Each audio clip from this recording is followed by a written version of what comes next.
홍시원, 평범했던 한식당 태미옥을 국내 최고 한식당으로 키워낸 전설적인 존재. 하지만 그는 어제 세상을 떠났다.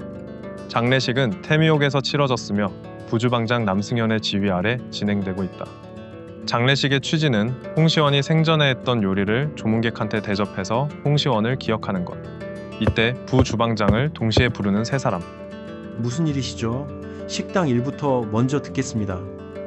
서빙 직원은 한 손님이 3번이나 컴플레인을 걸어서 곤란하다는 말을 꺼낸다. 그러자 부주방장은 컴플레인 건 사람을 만나러 이동하자고 얘기한다. 그리고 남은 2사람의 말은 이동하면서 듣기로 한다. 하나는 방송국 인터뷰 관련 일이고 다른 하나는 홍시원의 유언장 관련 얘기. 유언장 내용에 따르면 찾아야 하는 사람 1명이 필요한가 보다. 컴플레인을 건 고객에게 가니 소년 티를 아직 벗지 못한 남자가 보인다. 아니, 이거 진짜 홍시원 아저씨 요리 맞아요? 뭔가 다르잖아요. 알고 보니 남자는 홍시원이 생전에 했던 요리하고 다른 맛이 난다며 불평을 한 것이었다. 부주방장이 남자에게 어떤 점이 다르냐고 묻는다. 그러자 남자는 절대 미각을 가졌는지 홍시원의 요리와 다른 점을 하나하나 자세히 말한다. 다른 점을 명확히 알아맞히자 심기가 불편해진 부주방장. 하하, 꼭 스승님 음식을 다 먹어본 사람처럼 말씀을. 부주방장이 비꼬듯이 말하자 남자는 홍시원이 생전에 했던 음식을 모두 먹어봤다고 말한다. 심지어 홍시원에게 음식을 배워본 적이 있다고 말하는 남자. 거짓말. 스승님은 태미옥 직원 외에 다른 제자를 둔 적 없었습니다. 부주방장이 흥분하며 말한다. 그러자 남자는 20살이 되면 홍시원이 요리를 배우러 태미옥으로 찾아오라고 했다고 한다. 유언장 관련해서 찾아야 했던 사람은 바로 컴플레인을 한 남자. 태미옥의 사내 변호사인 여자가 2사람에게 사무실로 가자고 한다. 사무실로 간 뒤 변호사는 유언장에 적혀져 있는 내용을 알려준다. 유언장의 내용은 태미옥 소속 요리사들 중에서 대회를 하여 가장 강한 요리사를 가려서 그자에게 식당의 모든 것을 맡긴다는 내용. 부주방장은 그 내용을 듣고 탐탁지 않아 한다. 아직 소년티를 벗지 못한 갓 20된 남자의 이름은 박건우. 유언장에는 박건우를 무조건 대회에 참여시키라는 말이 적혀져 있다고 설명한다. 하지만 자신은 요리사가 아니라며 의아해하는 건우. 홍시원의 유언장에는 간장에 들어간 재료를 건우가 알아맞힌다면 대회에 참가할 자격이 충분하다고 적혀져 있었다. 그리고 건우는 간장에 들어간 여러 가지 재료들을 알아맞힌다. 변호사는 건우가 대회 참가자로 확정났다고 못을 박는다. 그렇지만 이에 이의를 제기하는 부주방장. 요리사가 아닌 인물을 주방에 들일 수는 없다고 반발한다. 홍시원이 그렇다면 그런 거지. 자기 맘대로 자격을 주네마네하는 부주방장. 식당 막내 요리사랑 붙어서 이기면 대회에 참가할 자격을 준다고 한다. 다시 주방으로 돌아와서 부주방장은 내일 아침 열리는 대결의 주제가 계란말이라고 알려준다. 네가 태미옥의 기준에 걸맞은지 증명해 보도록 해. 계란말이라니. 까짓것 해보죠. 그리고 시간이 지나 밤이 되고 요리사가 아니기에 자신감이 떨어져 있는 건우. 건우 위에는 망자 홍시원을 놓친 저승사자가 기와지붕에 분풀이를 하고 있다. 기와장 하나를 발로 차버리자 그 아래에 있던 건우가 맞아버린다. 그대로 영혼이 빠져나와버린 건우. 쓰러져 있는 본인의 모습을 보고 멘붕이 온다. 저승사자는 진정하라며 떨어진 영혼을 몸에 다시 붙이는 방법이 있다고 한다. 수작업으로 건우의 영혼과 몸을 붙이는 저승사자. 많이 엉성해 보인다. 저승사자는 산 것도 죽은 것도 아닌 상태이기 때문에 귀신이 들러붙을 수 있다고 설명한다. 진정을 한 후 내일 요리 대결에 대해 저승사자한테 말하는 건우. 요리 선생님이 필요하다는 건우의 말에 저승사자는 고민을 한다.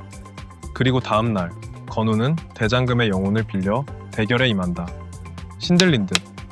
아니, 신들린 게 맞는 건우는 엄청난 칼질을 선보이게 된다. 칼질이 빠르다고 해서 다 만능이 아니라고 비꼬는 대결 상대. 건우의 실력으로는 대장금도 못 도와줄 것이라고 말한다. 건우는 머리가 멍청한지 대장금이 자신을 돕고 있다는 것을 말한다. 대결 상대의 말을 듣고 각성한 대장금의 영혼. 그렇지만 조선시대의 조리법에 맞게 조리를 하느라 현대의 계란말이 모양하고는 약간 달라 보인다. 게다가 고기를 주재료로 한 계란말이. 계란말이보다는 산적 같은 맛이다. 홍시원 아저씨가 만들었다면 어떻게 했었을까? 홍시원이 해준 요리를 회상하는 건우. 회상을 하자 아이디어가 떠오른다. 절대미각으로 홍시원이 해준 계란말이와 대장금이 만든 계란말이가 재료는 같다고 판단. 다른 점은 조선시대 때는 계란이 귀했기 때문에 부재료로 쓰였지만 홍시원이 했던 계란말이는 조선시대 계란느름이에서 주재료와 부재료가 반전된 것이었다고 깨닫는다. 계란을 주재료로 해서 같은 방식으로 다시 만들어 본다. 계란물을 다 붓지 않고 조금씩만 부어 얇게 하고 돌돌만 뒤에 다시 계란물을 다시 추가하는 정석적인 방법을 사용한다. 또한 직사각형 팬의 벽면을 이용해 꾹 눌러 사각형 모양이 나오게 해준다. 여기에 야채를 더해 식감을 살린다. 그리고 대장금이 설탕을 넣었다는 것도 한번 먹은 걸로 알아챈 건후 설탕에 더해 홍시원이 사용했던 비장의 아이템도 넣어준다. 그렇게 끝난 시합, 대결 상대는 자신만만한다. 하지만 결과는 예상치 못하게 건우의 승리. 대결 상대는 자신이 지자 말이 안 된다고 생각하여 건우가 만든 계란말이를 한 입 먹는다. 부드러운 계란에 아삭한 야채 식감, 그리고 무엇보다 예상도 못한 감칠맛. 박건우? 얘 뭐지? 패배 소식을 듣자 부 주방장도 의아해하며 건우의 계란말이를 한 입 먹는다.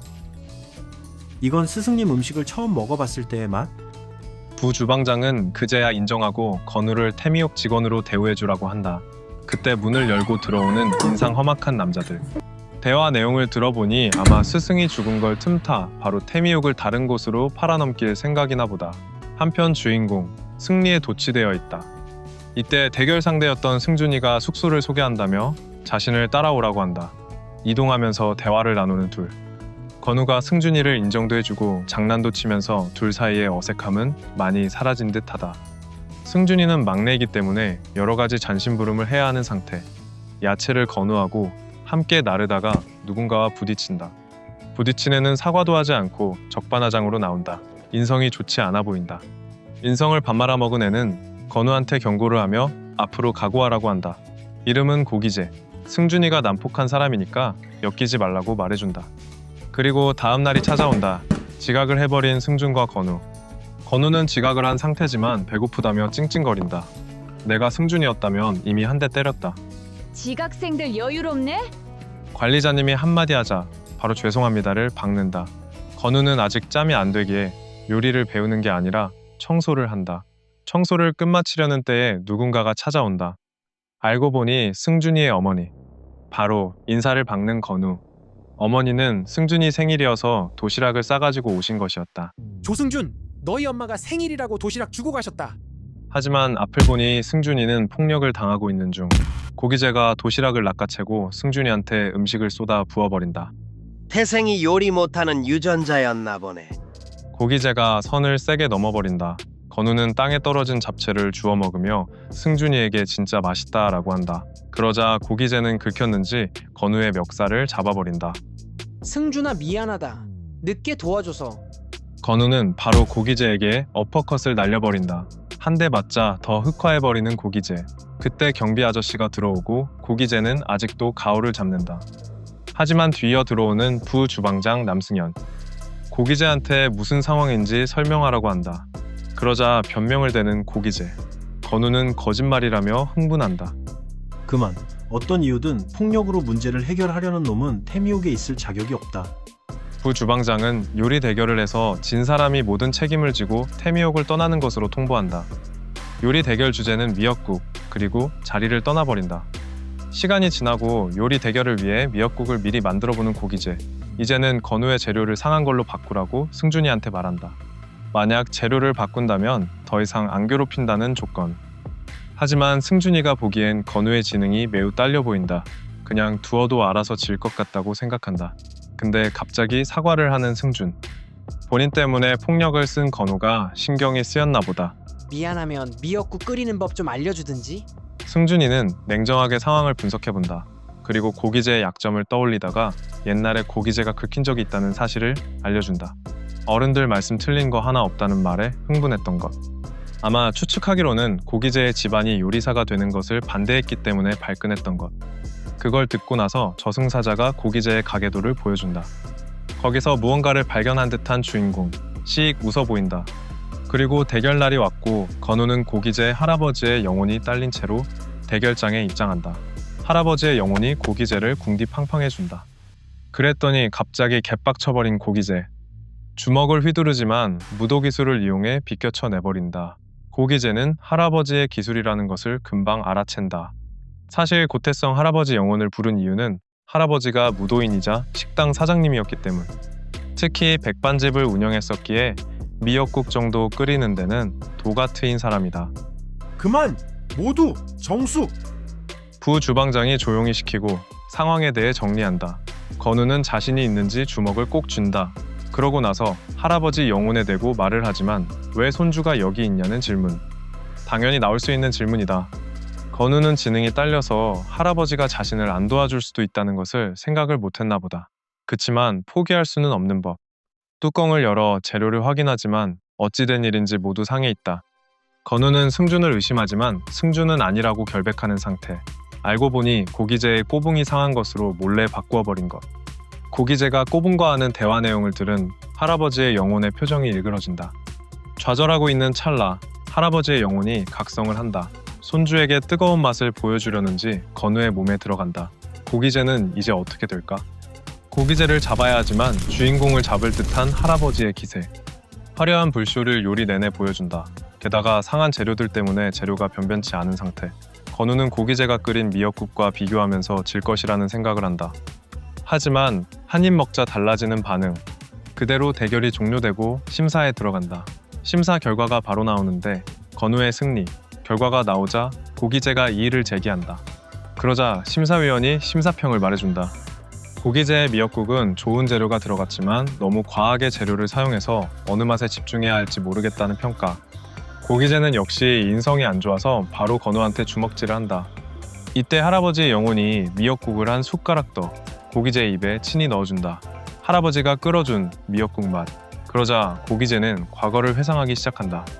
할아버지는 옛날부터 도장과 식당을 동시에 운영했으며 정직과 기본을 신념으로 삼으시던 분이셨다. 하지만 그런 할아버지의 신념이 마음에 들지 않았던 고기재. 집을 나가서 각종 알바와 요리 공부를 병행해 6개월 만에 요리 자격증을 딴다. 그리고 집으로 돌아오지만 할아버지는 이미 폐암으로 돌아가셔버린 상태. 그걸 보고 고기재는 역시 정직만 추구하다가는 할아버지처럼 된다고 생각해 무슨 수를 써서든 성공해야겠다고 다짐한다. 이러한 태도는 태미옥에 입사한 다음에서도 이어진다.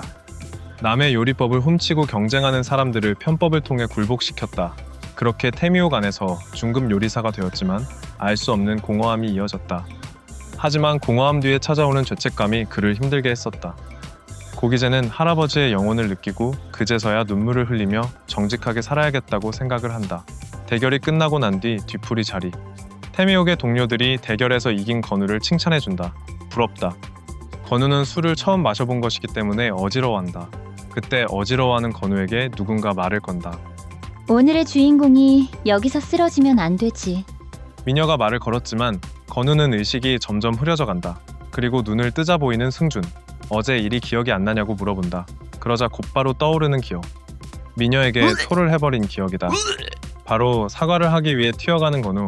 다른 사고 친 것은 없는지 묻지만 갑자기 길을 막아서는 고기재의 꼬붕들. 진상을 부리려다가 고기재가 말린다. 이후 고기재와 둘이서 대화를 하는 건우. 고기재가 미역국에서 할아버지의 맛이 났다고 하며 어떻게 된 건지 물어본다. 대답하기 곤란해하자 그냥 됐다고 얘기하는 고기재. 진짜 그만두는 거야? 그럼 사과하고 가. 승준이한테. 그때 갑자기 등장하는 부주방장. 고기재한테 요리복으로 한복하라고 명령한다.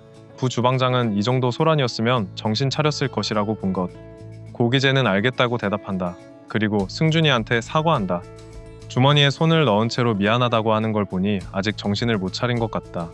다시 수업에 들어가게 되고 건우는 부주방장이 이를 진두지휘하는 것을 본다. 건우는 이걸 보고 부주방장과 겨루게 되는 날을 상상해 본다. 그리고 본인은 아직 한참 부주방장의 실력에 못 미친다고 생각을 한다. 이때 재료를 가지고 옆으로 오는 미녀. 승준이가 심세희라고 이름을 알려준다. 심세희는 건우, 승준과 똑같은 초급 요리사지만 입사 테스트 1등으로 들어온 수재. 건우는 전에 토한 일 때문에 사과해야 하는지 아닌지 고민한다. 고민하는 도중 관리자가 식재료를 받으러 갈 사람이 필요하다고 한다. 그리고 세희와 건우 2명을 딱 집어 다녀오라고 한다. 재료를 끌고 가는 도중 어색해서 아무 말이나 붙여보는 건우. 그러자 세희는 대답을 되게 독특하게 한다. 그 후 갑자기 건우한테 으스스한 집 안에 들어가자고 하는 세희. 건우는 그걸 또 알겠다고 한다. 편집자가 볼 때 건우는 농담 안 하고 지능이 많이 떨어져 보인다. 으스스한 집 안으로 들어가자 세이가 갑자기 문을 닫아버린다. 둘만 남았네? 이제야 뭔가 이상하다고 느끼는 건우. 불을 켜보니 세이의 몸에 식귀가 들어온 것처럼 보인다. 건우는 식귀의 공격에 이리저리 피해본다. 식귀가 건우를 먹으려고 하는 그때 갑자기 결계가 켜진다. 알고 보니 저승이가 대장금 선생의 영혼을 불러와서 건우를 지켜준 것. 저승이는 하마터면 건우의 영혼이 먹힐 뻔했다고 꾸짖는다. 일단 잡기들부터 처리하고 난 뒤 본체인 식귀가 원하는 것을 들어볼 생각. 잡기를 처리하자 식귀는 홍시원의 김치전을 원한다고 한다. 아니, 홍 아저씨 돌아가신 지가 언젠데? 한편 부 주방장은 전화에서 나왔던 인상이 험악한 남자와 대화를 하고 있다. 그 남자의 정체는 사업가. 깡패처럼 생겼지만 아무튼 사업가이다. 남자는 홍시원 이름을 건 상품을 내고 싶다는 말을 꺼낸다. 홍시원이 죽은 지금 모두가 홍시원을 그리워할 때가 사업의 적기라고 한다. 제안을 수락한다면 사업 판매 수익을 떼서 50억을 준다고 한다. 하지만 조건은 홍시원의 맛을 완벽히 재현하는 후계자가 제품 제작을 총괄하며 50억까지 받는다는 것. 따라서 한 달 뒤에 있을 총 주방장 선출 대회에서 제품을 총괄할 새로운 슈퍼스타를 가려내겠다고 한다. 즉, 그 대회에서 홍시원의 요리를 가장 비슷하게 재현하는 사람이 총주방장의 자리도 가지고 명예와 돈도 가질 예정이다. 아마 홍시원의 요리를 많이 먹어봤으며 절대 미각까지 가지고 있는 건우가 총주방장 자리를 가지고 부주방장과 경쟁을 할 것으로 보인다. 다시 건우의 상황으로 돌아온다. 대장금의 영혼과 저승사자가 식귀를 겨우 억제하고 있다. 식귀는 아무거나 처먹지 반찬 투정을 하는 중. 가장자리가 바삭하고 새콤 고소한 홍시원표 김치전을 원하나 보다. 식귀는 생전에 좋아하던 음식을 먹여야 성불한다고 친절하게 알려주는 저승사자. 다시 예전 홍시원과의 기억을 되짚어보는 건우. 과거의 기억에서 무언가 알아낸 듯하다. 기억났어요. 식기가 찾던 그 부침개. 내가 만든다. 어떻게든. 여전히 반찬 투정을 하는 식귀. 까다로운 고객님 나셨네. 진짜. 다시 홍시원과의 기억을 꺼낸다. 기억 속에서 부침개는 불 조절이 전부라고 말하던 홍시원. 주인공은 적당한 온도에서 반죽을 붓는다. 그리고 과감한 뒤집기 기술을 보여준다. 완성된 김치전을 야구선수 마냥 타격해 식귀의 입에 넣어준다. 입 벌려. 부침개 들어간다. 식귀는 부침개를 먹고 난 후 자신의 얘기를 들려준다. 원래 식귀는 사업이 망해 노숙자 신세를 지고 있었는데 홍시원이 만들어준 부침개를 먹고 다시 열심히 살아보아야겠다고 생각했다고 한다. 하지만 구직을 위해 동사무소에 들리고 나오는 길에 얼어버린 내리막길에서 미끄러져 생을 마감한 것. 귀신이 되어서 거리를 방황하다. 부침개가 생각이 나서 홀린 듯 태미옥으로 들어왔다고 한다. 부침개를 먹자 한이 풀렸는지 결국 성불한다. 마지막으로 고맙다는 말을 남긴다. 잠시 후 깨어나게 되는 세이. 어찌된 일인지 세이 눈에 저승사자가 보이나 보다. 그때 들어오는 승준. 무슨 일이 있었는지 물어보지만 둘은 말을 아낀다. 저승사자는 사실 세이도 한번 빙의당했기 때문에 귀신보는 눈이 깨어났다고 설명해준다. 너희들 덕분에 원래대로 돌아온 것 같아. 정말 고마워. 세이가 고맙다고 하자 찡한 기분이 드는 저승사자와 대장금. 이제 하루가 마무리되는 시점에 관리자님이 한 가지 공지할 것이 있다고 한다. 대회까지 남은 기간은 한 달 남짓이며 본선으로 가는 사람은 초급 요리사 중에서 20명일 것이라고 한다. 본선 진출자 20명을 가려내는 시험은 총 3개. 일단 공개되는 첫 번째 시험 주제는 밥. 심사의 기준은 재료가 가진 본연의 맛을 끌어내는 기술이 포인트라고 설명해준다. 건우는 태미옥에 모인 난다긴다 하는 사람들과 요리로 경쟁을 할 생각에 신이 나나보다. 그리고 최종적으로는 부주방장인 남승현과 요리로 겨루어 우승하는 것까지 기대한다. 건우는 창피한 걸 모르는지 크게 외친다. 승부는 시작된 거야. 다음 날 특급 요리사들끼리 이벤트 대회를 한다고 해서 세승 구경을 하러 간다. 특급 요리사들은 본선에 자동 진출하기 때문에 이벤트성 대결. 부주방장이 해산물이 적혀져 있는 공을 뽑는다. 진행자가 어떤 요리를 만들 것이냐고 물어본다. 개감정을 만들 겁니다. 초급 요리사들에게는 생소할 수도 있는 요리. 하지만 대장금은 뭔지 아는 것을 보니 궁중에서 먹던 요리인가 보다. 부주방장이 게껍질에 게살과 다진 소고기를 뭉친 다음 계란물을 입혀 붙이고 그걸로 국물을 우린다. 초급 요리사들은 특급 요리사들의 요리를 하나하나 눈으로 보고 배운다. 그리고 요리가 마무리되고 바로 발표되는 순위, 예상대로 부주방장 남승현이 1등을 차지한다. 저 사람 넘사벽이잖아. 건우는 이제야 자신의 주제를 파악한 것인가? 나도 저 자리에 서고 말겠어. 아직도 이런 말을 하는 걸 보니 아닌가 보다. 특급 요리사들의 대회가 끝난 후 다시 초급 요리사들은 대결을 하기 위해 다시 주방으로 향한다. 하지만 걸어오면서 뭔가 분위기가 살벌하다는 것을 느낀다. 이제부터는 서로 경쟁자이기 때문에 그런 것. 더구나 건우는 홍시원이 직접 지목해서 입사하게 됐다는 소문이 퍼지면서 더 견제를 받는 것이었다. 그리고 시작된 초급 요리사들의 예선. 제한 시간은 3시간이며 선착순으로 100명의 합격자가 나오면 바로 종료되는 방식이다. 재료와 도구들을 차지하기 위해서 서로 아웅다웅하는 초급 요리사들. 세이는 어차피 도구는 인원수만큼 있을 것이라고 생각해. 첫 번째로 제일 중요한 것은 재료라고 알려준다. 그리고 본인이 마트집 딸이라고 하며 본인이 제일 잘하는 것 중 하나가 좋은 재료를 선별하는 것이라고 한다. 쌀은 그냥 햅쌀이 제일 맛있는 거 아니야? 건우가 이렇게 말하지만 세이는 그렇게 단순하지 않다고 말한다. 그리고 건우는 세이의 도움을 받아서 좋은 재료를 고르고 밥을 짓는다. 심사위원들이 들어오고 끝낸 사람은 먼저 제출하면 합격 여부를 알려준다고 한다. 건우가 다 지어진 밥을 자신 있게 제출하지만 심사위원은 건우 보고 불합격이라고 알려준다. 과연 건우는 예선부터 불합격을 받지만 탈락할 위기를 벗어날 수 있을까? 그리고 부주방장 남승현과 겨루어 태미옥의 총주방장이 될 수 있을까? 다음 이야기가 궁금하다면 네이버 웹툰 신의 요리 12화부터 봐주세요.